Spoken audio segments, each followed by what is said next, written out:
This, guys, is the story of how one man who's made over $50,000 in credit card cashback while paying $0 of annual fee. Today, what an interesting conversation with what's being named as the king of cashback. How are you doing? I'm doing good, man. How are you, Roman? I'm doing awesome. I have over 17 credit cards that I'm playing the game with, but today we are spending some time with one of the best in his field when it comes to maximizing cashback with over 20 credit cards. Yeah, that's my thing, and I'm looking to always add more. So what makes you pretty much an authority in the field for this? No matter what the situation is or what the expense is, I can tell you specifically, exactly which credit card to use to get the most cash back. I believe that it all started in 2014. At the time, you pretty much were crumbled in debt. You were literally at the verge of bankruptcy.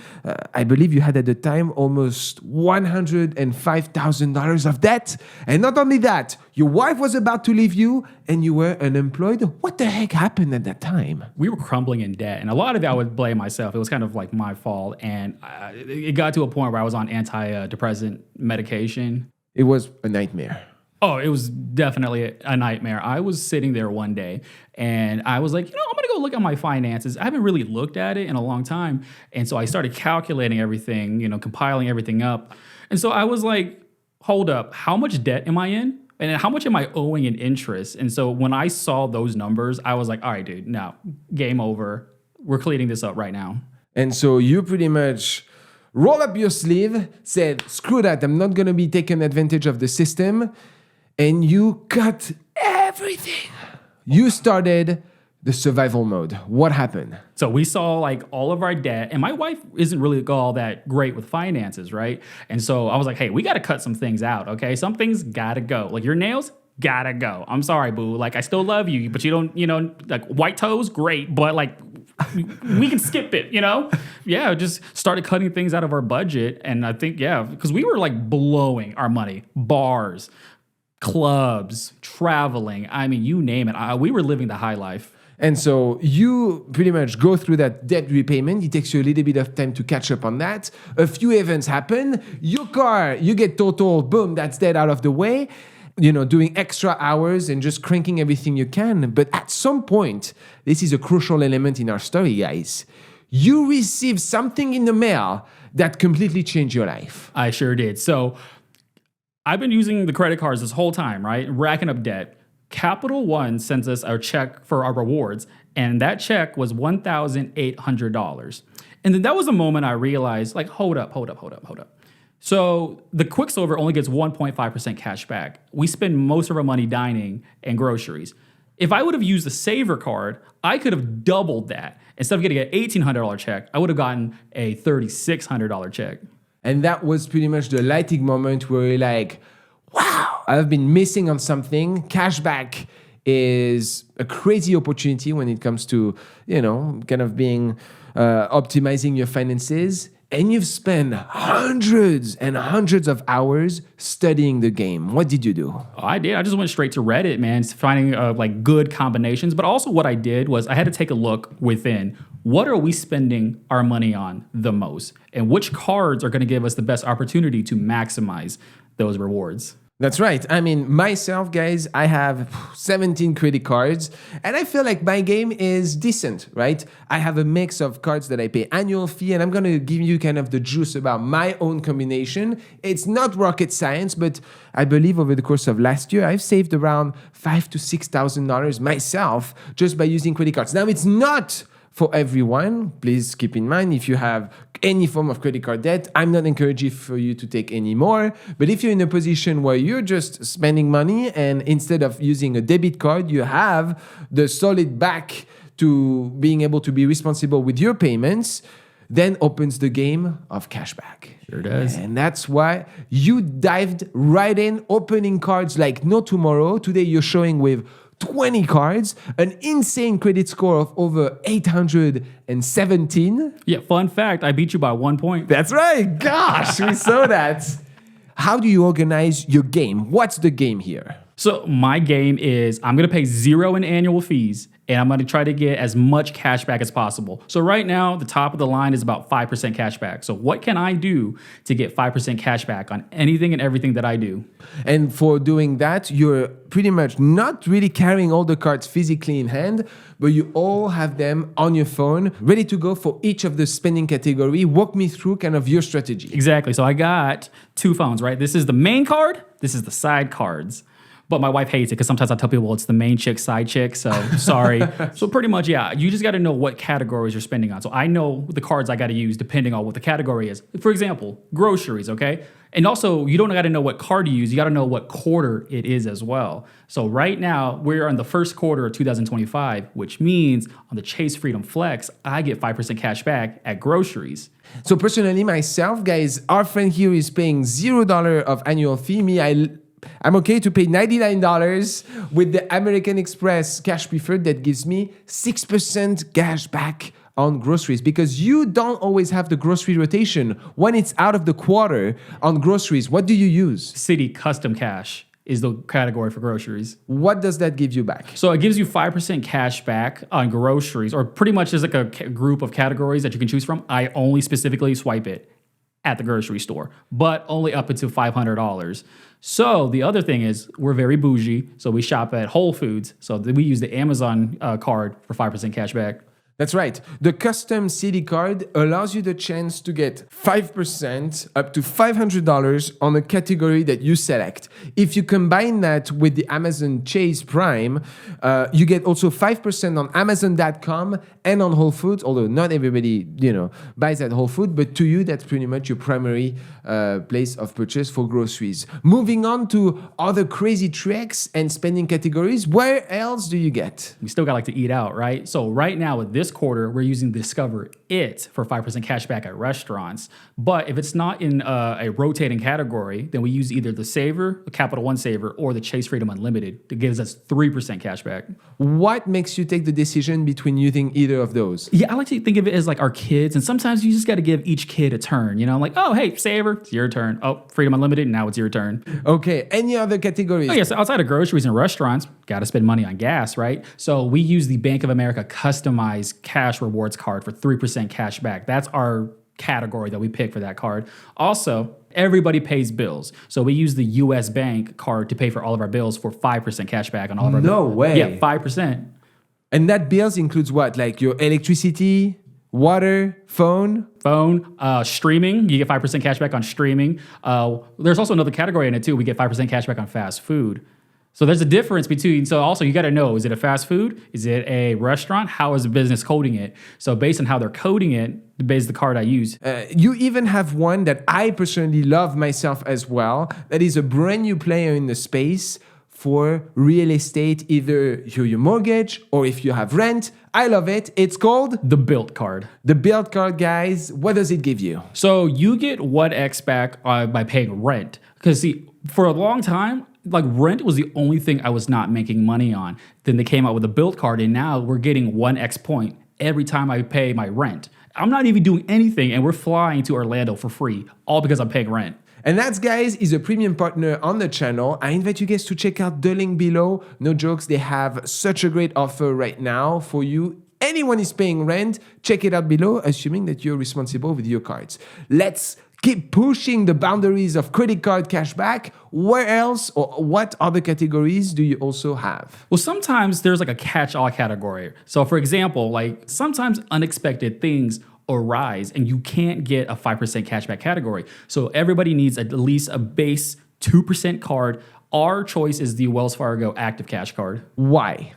I think I was just very familiar with Wells Fargo. I've had an incident with Wells Fargo, so I'm kind of thinking about leaving that ecosystem. SoFi offers a 2% cashback card as well. It used to be 3, but they brought it down. Come on, SoFi. Yeah, I mean, And then I think I'm a Samsung guy. I'm an Android, but I think Apple, the Apple card does 2% cashback as well. I've heard some positives and negatives about the Apple card. I don't think it's maybe as crazy as many people think of, but you've considered it, which makes me think of maybe reviewing it myself. Although I'm stick around, guys, as I'm gonna give you my even juicier one. I'm not fully myself on cashback, but I have a crazy travel hack when it comes to credit cards. But let's continue to walk through some other components around how do you then manage your cards? Because there is you and there is your wife. And your wife, as far as I know, she doesn't care at all about any of that stuff. Yeah, she cares that we're traveling for free, but she doesn't care what card we're using or what card we have. So what's kind of your guys' relationship with that? Because you're now kind of, your goal is to maximize every single cent that you spend. In the beginning, it was very difficult for her to come and call me and ask me like, hey, what card do I use for this situation? You know, because at the time, like she got a professional job and I was unemployed. Yes, we're married, but it's hard for somebody, a spouse that's unemployed, essentially telling you what to do with money when you make all the money. So we kind of worked through that out. So we worked it out. So now she's able to call me and ask me like, hey, what card do I use? I'm getting my nails done. And so what do you tell her usually? So yes, the first quarter. So use my Chase Freedom Flex card, not yours, mine, because we actually met the $1,500 threshold on her card. Now we have to go over to my card. That's right. So you are pretty much timing and checking your balance on a daily basis so that once you max out on one, you convert to the other because you have a unique strategies when it comes to paying your cards. That's taking quite a bit of time, but has given you crazy amount of rewards and eyes on your finances. What do you do? Okay, it's interesting you said that because I don't think it actually takes all that time. It sounds like it does, but it doesn't. What I do is I truly treat all of our credit cards like debit cards. If you have a card, if I have a physical card, even though I don't, right? Just take out credit and put debit. Treat it like a debit card. And so I pay off their cards every day. Every day, 100%. Okay, well, it was before I had my daughter. So before I had my daughter, yes, it was 100%. Sometimes, you know, it's when being a parent, you know, it's hard, but for sure, I never let it linger for more than 2 or 3 days. What's the strategy behind it? The strategy is when I didn't pay it off every day, it felt like I would spend more. Like, I think one thing about being in this game is you got to really know yourself. And one thing I know about myself is if I don't treat it like a credit card, or like treat it like a debit card, I'm gonna like overspend. So by treating it like a debit card, I ensure at least that week that I do not overspend, or at least lessen the chance. So use a card and I immediately, you know, pay it off. It comes out of the checking account. It's like using a debit card. Look, guys, if you're running a side hustle or a small business and you're mixing your personal income to your business income, you're just doing it wrong. Not only are you making your taxes way harder, you're also missing on that opportunity and ability for your business to grow and scale. And that's where Relay comes in. It's a business banking platform that lets you open multiple accounts, issue virtual cards, and actually see where your money is going. There are no account fees, no minimum, no excuses. Whether you're making $500 a month or $5,000, it's time to stop winging it. Treat your side hustle like it matters and run it with Relay. Get started today for free by checking out the link below. Thank you so much, Relay, for being a consistent partner on the channel. And what's the most interesting thing about it is no matter the offer, you refuse to pay any annual fees. Why? I just don't believe in annual fees. Okay, let me give you my reasoning why. I believe it's called the sunk cost fallacy. It's kind of like, okay, so with Costco, right? One of the tricks that they do is you have to pay a membership to join Costco. And so by paying that fee, it kind of rewires your brain thinking, okay, I spent $65 to be a member. I have to go and shop at Costco to make it worthwhile. So that's how I feel about travel cards. I got to pay $95 or what was it, $6.95 for the Amex Platinum. It kind of, I feel like it traps you in thinking that you have to use this card because I paid for it. I have to get my money's worth. And so I am not playing that game. I am playing the cashback game. I mean, let me walk you guys briefly through my own credit card strategies to complement your thoughts. Personally, I am open to the concept of paying annual fees for different reasons. Generally, cards that have an annual fee gives you greater insurance. You know, especially if you're like traveling and renting a car or you're on a trip, I personally love the Chase Sapphire Reserve. Now, it's an expensive card, but let me walk you through my train of thoughts. I do what is referred to as the Chase Trifecta. The Chase Freedom Unlimited, the Chase Freedom Flex, and the Chase Sapphire Reserve. The whole idea is one is on rotating category, one has decent cashback that maybe I'm not using as often, but it's kind of a base card. So what I do, guys, is I combine both of the spending of those non-fee credit cards that I funnel the points to my Sapphire because they give me 50% more points when I redeem for travel. So what does that mean is on selective categories of my Chase Freedom Flex, like when I get 5%, it actually becomes 7.5%. Which is not negligible because most of the money that I'm spending on annual fee on my Sapphire reserves gets refunded to me through, I believe I have $300 of trip reimbursement. I have crazy offers, Chase exclusive Sapphire offers. I have access to lounges that usually cost me $50 at the airport per entry for free.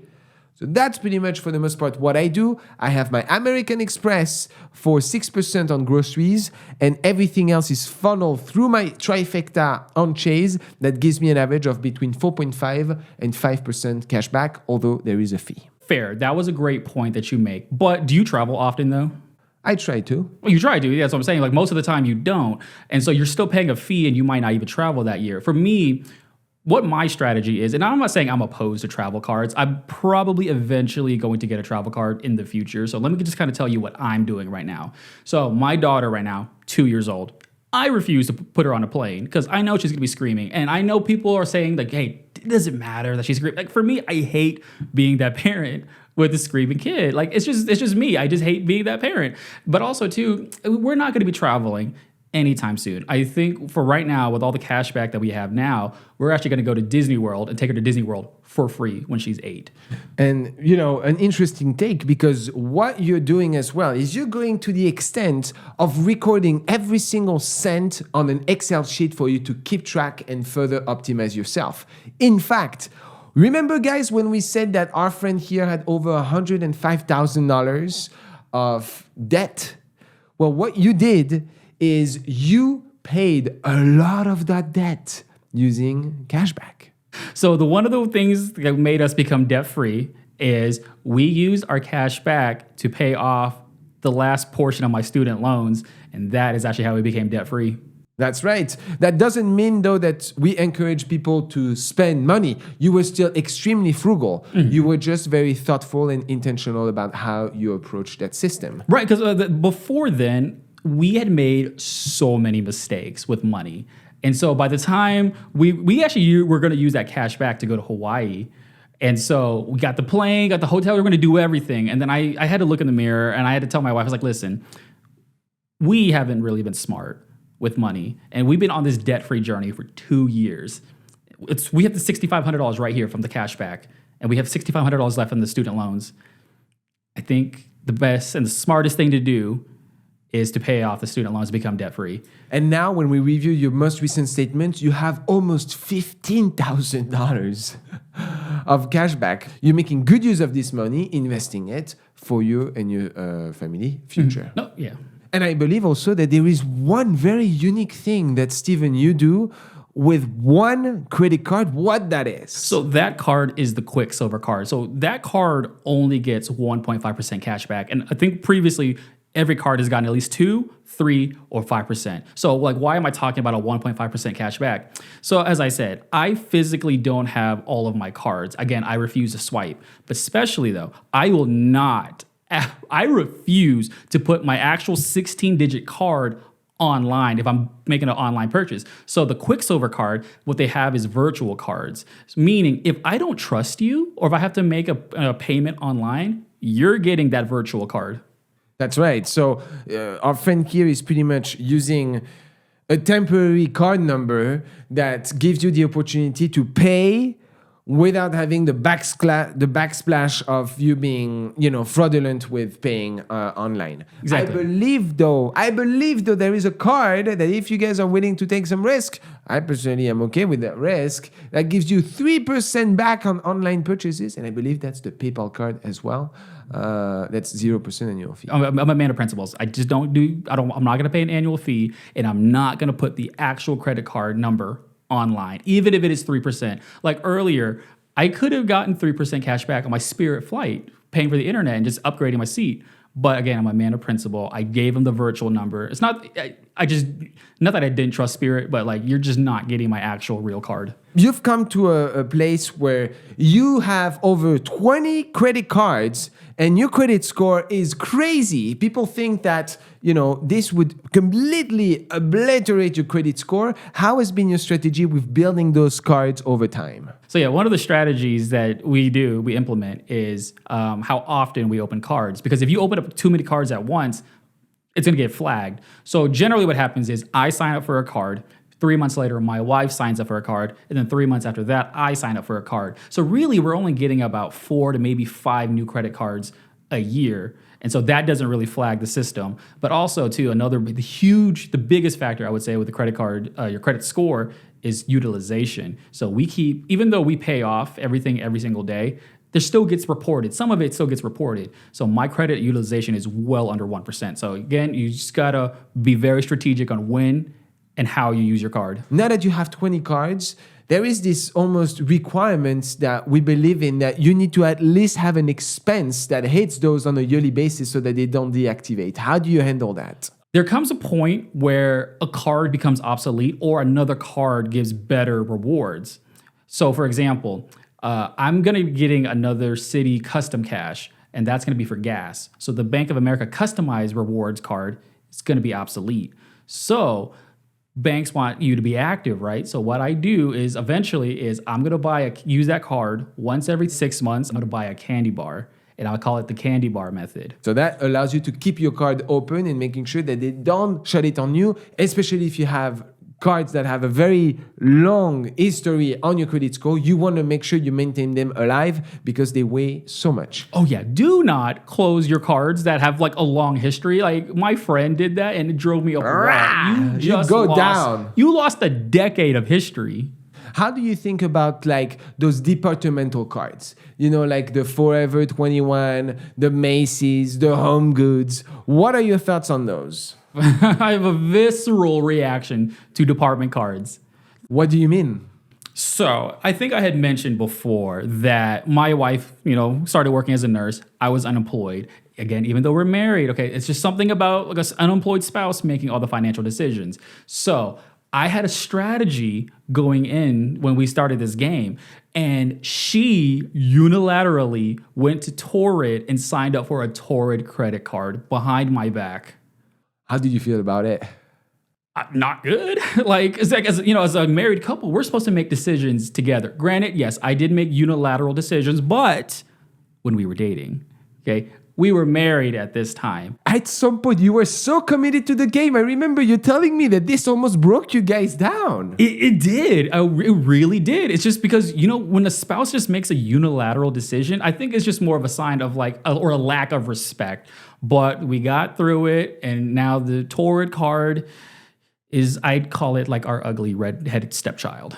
And you absolutely hate those departmental cards. Why? I mainly hate it if it's you can only specifically use it at that store. For me, I don't like being trapped. You guys know that I always say never ever get departmental cards. Where are you going with this? So a few months ago, okay, we went to Home Goods. Okay. And there was sometimes at Home Goods they give you pretty outstanding type of like art pieces, and there was this very very nice made by Brainwash, right? A few $1,000s, quite expensive, almost 6 digits. And I like to diversify my investments with art and so on. And we kind of were like, if you buy your first purchase at Home Goods, you get a pretty solid percentage of your first purchase. So when we saw that we were going to save a few $1,000s, on our first purchase by opening a credit card. I got the home goods cards. You know, guys, I mean, sometimes milking of bonus points can be beneficial. Are you also in that game of kind of like milking just extreme bonuses and then withdrawing from those cards, or not really? So the strategy that we're doing now is I want to maximize cash back as much as possible, and then once we get all the cards that I want and all the cards that we can maximize, then I'm just gonna milk like any remaining card, get the $200 bonus, dip, sock drawer it. Wow, you're willing to kind of open and exit just to get bonuses? Yeah, I mean, guys, I can't deny it that, you know, it has happened at some point, and it's not illegal, to take very good benefits. I've made thousands of dollars with checking accounts. Oh yeah, I heard about like checking account hacking. It's crazy. You know, with open, you need a minimum deposit on a monthly basis. You open it, you stay for the duration. Boom. I've made, at some point, I think HSBC was $750. Yeah, but you get taxed on that money, don't you? You get tax. Yeah, I mean, it's $750 for doing nothing. Then 80% of that. So like you're keeping what 625, 650. That's better than nothing. You're right. I mean, I will take it. Is there any card that you think would be the best one to start with if you were just young and wanting to play the game? You know, I think about that a lot because like every card that I have has like a lot of like meaning, right? But then it's like, okay, if I were to start all over, like which one would I get first? The one thing I also hate is sometimes you get a card too early and then you don't get enough of a credit limit. Like for example, when my credit was shot and I got the Saver card, I think my starting limit was like $1,000. And like that was the category. I mean, the Saver card is 3% cash back on groceries and dining. Well, that's what we spent most of our money on. So if we go out, you know, with the family, I spend $500. Well, it looks like I just spent 50% of my credit utilization. So had I wish I would have improved my score first and then get the Saver and not get bucketed. That's the one thing I dislike most about Capital One is these buckets.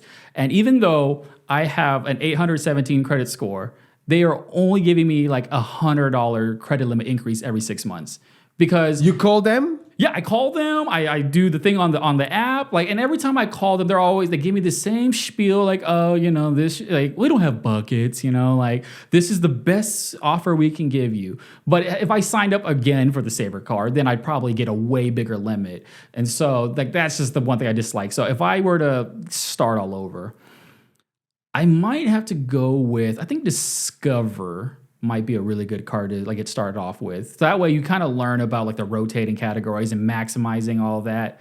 But also too, I would say maybe Chase is really good with like beginners as well. That's where I got my start was Chase. I got because then you can elevate that card. You can elevate that card. What do you think about those credit builder cards? Ooh, what are those? Like the ones where you put a safety deposit and they give you kind of an allowance of $500 and so on. I personally love them. I mean, when it comes to, building credits, there are so many that are really good. I love Fees, for example. Fees, is a debit card that actually reports to credit bureau. So if you're young and you don't have a credit score, actually, it's also a preferred partner on the channel. You guys can check them out below. There is an offer specific for you guys watching. And what do you think, although, of those cards in general? So it's practically a prepaid debit card. Yep. But hey, if it builds credit, okay, I say go for it. Maybe honestly, when my credit score was shot, maybe that's what I should have started off with. But if that's your only option, I say go for it. What's crazy about your story is cashback pretty much saved your life, not only in the amount that it gave you back, but mostly in the passion that you've created in playing the game. And in some ways, my friend, it is similar to me. That's kind of what got me into this passion of personal finance and optimizing everything that I do. So I've been loving our discussions together. Is there anything that you may want to add with regards to the king of cashback? Yeah, because I want to say this, because during the pandemic, I feel like I lost a lot of purpose because I wasn't working. And so I felt like getting into this game, it actually gave me purpose in life. I just love learning about credit cards and optimizing and then finding out which card to use, what's the best card. And it kind of gave me joy in a sense. You know, some people find joy in collecting cards or coins. And for me, my joy in life so far, outside of my daughter, is maximizing cash back. Any other final words that you may want to say? Yeah, I have 2 rules to follow, okay? One is I will never, ever, ever pay a cent in interest to the credit card companies. I will, okay, if it's for a mortgage, that's fine, but I will never pay a cent in credit card debt. And I will never, ever carry a balance because they are never beating me again. I am beating the game from now on. Thank you so much, Steven, for being on the show. Thank you guys for following along in this fairly different format. We invite you to like and subscribe. Until then, I see you next time. À bientôt.